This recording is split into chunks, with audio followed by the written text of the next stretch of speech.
ishrah li sadri wa yassir li amri wahlul 'uqdatam min lisani yafqahu qawli. Yang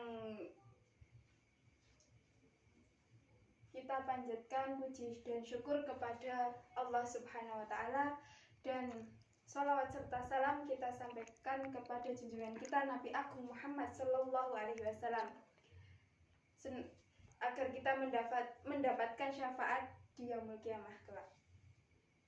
Yang saya hormati Bapak Sigit selaku pengampu mata kuliah tasawuf. Di sini saya akan mempresentasikan esensi zuhud dalam tasawuf. Di sini saya akan memenuhi tugas dari Bapak Sigit, tugas UTS. Perkenalkan, nama saya Arini Sumarwati dari Prodi PAI 1C. Sebelum kita mulai presentasi, kita seperti biasa sebelum pelajaran membaca Al-Fatihah terlebih dahulu. A'udzu billahi minasyaitonir rajim. Bismillahirrahmanirrahim. Alhamdulillahirabbil alamin. Arrahmanir rahim. Maliki yaumiddin. Iyyaka na'budu wa iyyaka nasta'in. Ihdinas shiratal mustaqim. Shiratal ladzina an'amta 'alaihim ghairil maghdubi 'alaihim waladdallin. Rabbi firli wali walidayya walil mu'minina amin. Setelah itu kita akan membaca surat Al-Insyirah. Bismillahirrahmanirrahim. Alam nashrah laka sadrak wa wada'na anka wizrak alladzi anqadha dhahrak wa rafa'na laka dzikrak fa inna ma'al usri yusra inna ma'al usri yusra fa idza faragta fansab. Setelah itu kita akan membaca Sayyidul Istighfar. Yang dulu itu Mbah Hadi Sofwah, pendiri Inisnu Temanggung, yang selalu mengawali pelajaran dengan membaca Sayyidul Istighfar. Bismillahirrahmanirrahim. Allahumma anta rabbi la ilaha illa anta khalaqtani wa ana abduka wa ana ala ahdika wa wa'dika mastata'tu a'udzubika min syarri ma sanatu wa abu laka bi ni'mati 'alayya wa abu laka bi dzambi faghfirli fa innahu la yaghfiru dzunuba illa anta. Semoga kita mendapatkan barokahnya ilmu. Yang di sini saya akan mempresentasikan esensi zuhud dalam tasawuf. Zuhud adalah suatu tingkatan di mana seseorang meninggalkan kesenangan dunia dan lebih memilih akhirat.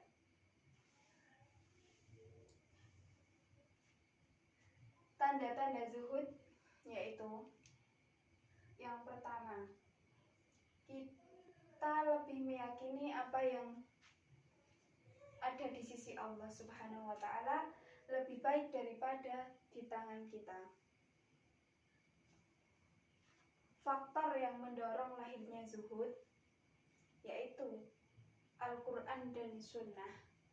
Yang kedua, kondisi sosiopolitik. Zuhud itu ada tingkatan-tingkatannya. Menurut Syekh Abdul Qadir Al-Jailani, zuhud adalah kedudukan yang paling tinggi.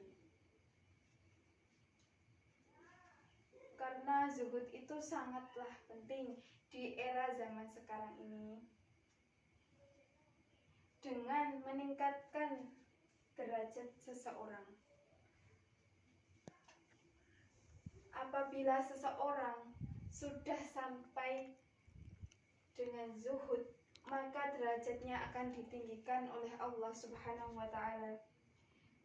Kedua adalah tingkatan di mana orang-orang sanggup mengaktualisasikan kebenaran secara hakiki.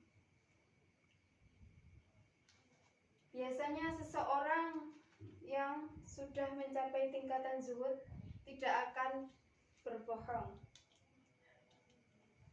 akan meninggalkan larangan-larangan Allah Subhanahu wa taala. Yang ketiga, meninggalkan apa yang dapat melalaikan dari Allah Subhanahu wa taala. Contoh yang melalaikan dari Allah Subhanahu wa taala di zaman era saat ini yaitu dengan setan gepeng atau HP. Karena kalau kita sudah memegang itu akan lupa. Sholatnya jadi molor, apalagi sudah main game. Akan lupa semuanya.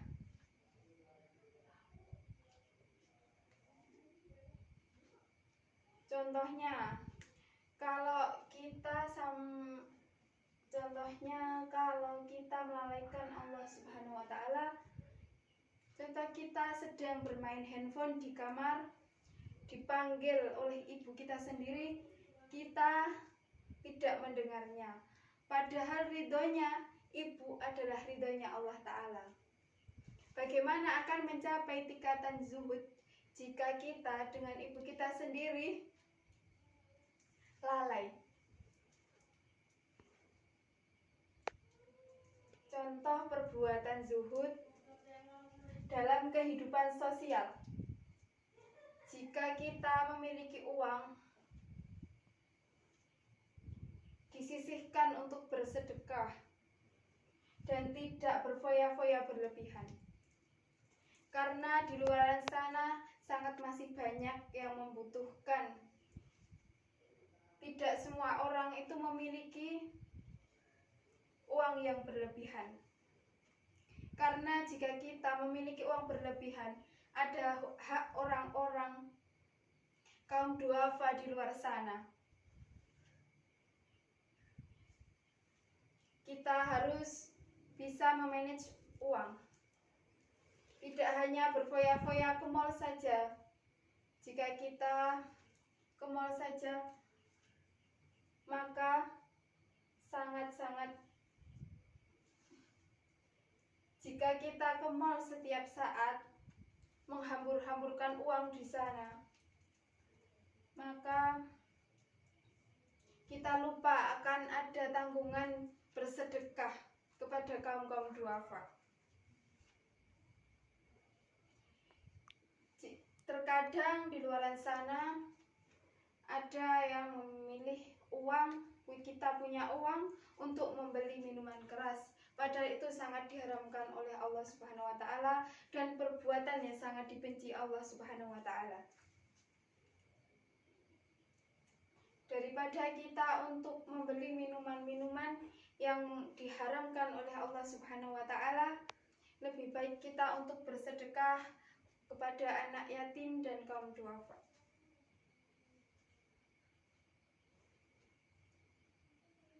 Contoh perbuatan zuhud di dalam kehidupan sosial juga. Kita harus bisa memanage uangnya.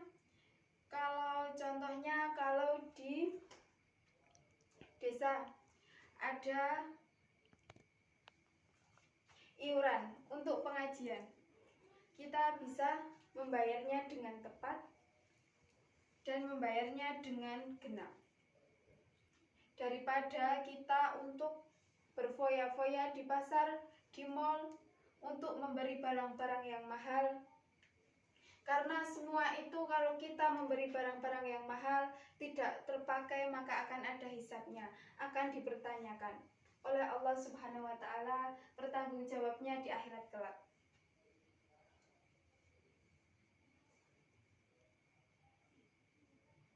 Kita di zaman era seperti ini, jika menggunakan handphone harus dengan tepat. Sekian dari saya. Apabila ada kekurangan, mohon maaf yang selebih-lebihnya. Semoga bermanfaat dan barokah ilmunya. Sekian dari saya. Wassalamualaikum warahmatullahi wabarakatuh.